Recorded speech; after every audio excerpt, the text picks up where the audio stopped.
YouTube, what's going on? Checking in, 1:35 on November 16th. I wanted to come here and talk about No Fap. I have some radical views on No Fap and No Nut November. And if you're a young man that's chosen to embark on this journey, my opinion is this: if you are participating in No Fap, No Nut November, semen retention of any kind, right? It is my personal opinion and my personal advice that you should delete all social media. Now, originally, right, the idea came from just Instagram. But my personal opinion, after thinking about it more, I think you should delete all social media, and here's why, right? If you don't know, or as you know, the world, social media, the powers that be, whatever, they are trying to sexualize your mind. They are trying to hypersexualize the culture in general. And if the algorithm's job is to learn as much as it can about you based off of your behavior and how you interact on the platform, it's supposed to learn about you. And if the algorithm manages to learn that you are a young man, which it probably already knows, right? And you're liking these basketball clips, you're liking these football highlights and baseball highlights, and you're not necessarily engaging with pictures of girls in leggings, the algorithm can see like, okay, well, this person is liking football highlights. This person is liking basketball highlights. Typically, young men like basketball highlights. And typically, the same people that like these basketball highlights also like girls in leggings. You know what I'm saying?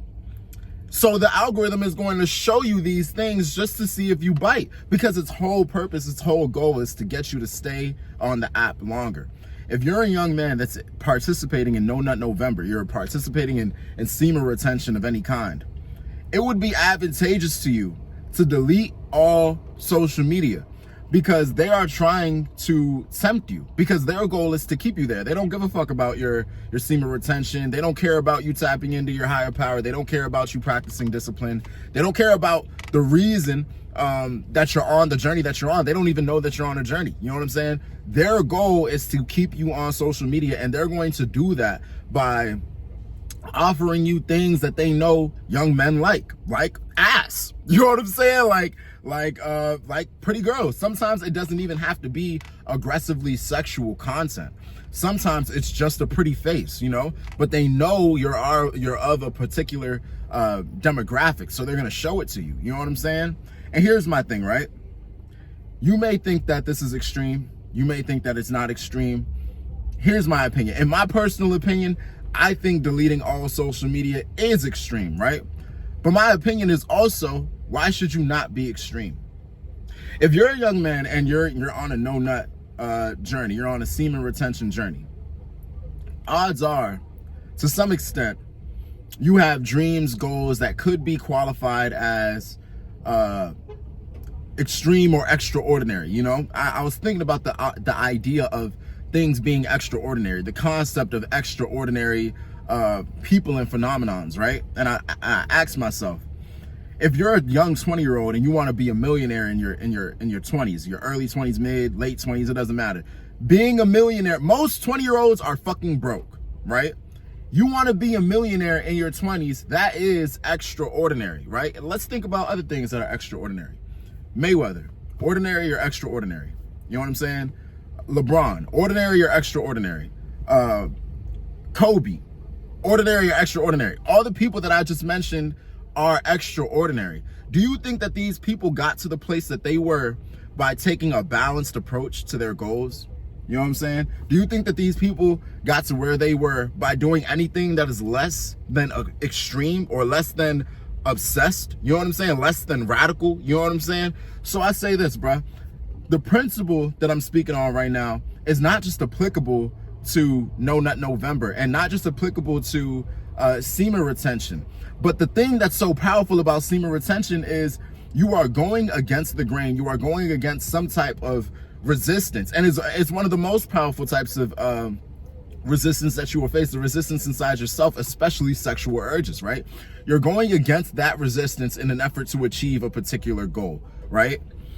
That principle, that battle, that war that you will wage in that scenario is one that you will constantly face on your journey as a young man that's trying to make something of yourself. That it's the same shit that I'm going through. You know what I'm saying? Unlearn the idea that being balanced towards the things that are going to take you where you want to be and the things that are going to keep you from getting where you want to go. Unlearn the idea that balance in that sense is somehow healthy. Yes, sure, it may be healthy. Yes, sure, it may keep you from burnout. But you are not going to attain that extraordinary status by doing ordinary things. The ordinary 20-year-old is looking at these girls. You know what I'm saying? I look at girls too. I love girls. You know what I'm saying? The ordinary 20-year-old is not on semen retention. The ordinary 20-year-old is not doing anything to practice discipline and resisting the urges within himself to be able to attain some type of benefit as a result of going through that struggle. You know what I'm saying? That is extraordinary. And if you've decided that you want to be extraordinary, you have to take an extraordinary approach. You have to take the Kobe approach. You have to take the Mayweather approach. You have to take a rather extreme and radical approach. A lot of people like David Goggins talks about all the time. He says, oh, people around me tell me that I'm crazy. People around me tell me I need to take a break. People around me tell me that I'm being too extreme. That's how you know when you're about to do some big shit. If people aren't coming up to you telling you to calm down, you know what I'm saying? Then you probably still in that ordinary realm and you probably got to turn it up a little bit. Those are my thoughts. I don't want to go on too long. But again, if you're engaging in no fap for whatever particular reason, if you're serious about it, I highly suggest you delete all social media, remove all forms of temptation from your field of sight, and replace that time, replace that stimulus with something that will build you and something that will help you attain your goal. You know what I'm saying? Think about why you even got in semen retention in the first place, and think about things that will help you get closer to what you're trying to do. Take that moment to learn, to fortify your mind and body. You know what I'm saying? Don't be afraid to be extreme. I'd say be afraid to be balanced. Be afraid to be lukewarm in your mission. You know what I'm saying? That's all. I hope you enjoyed. All right, bye. Love you guys. See ya.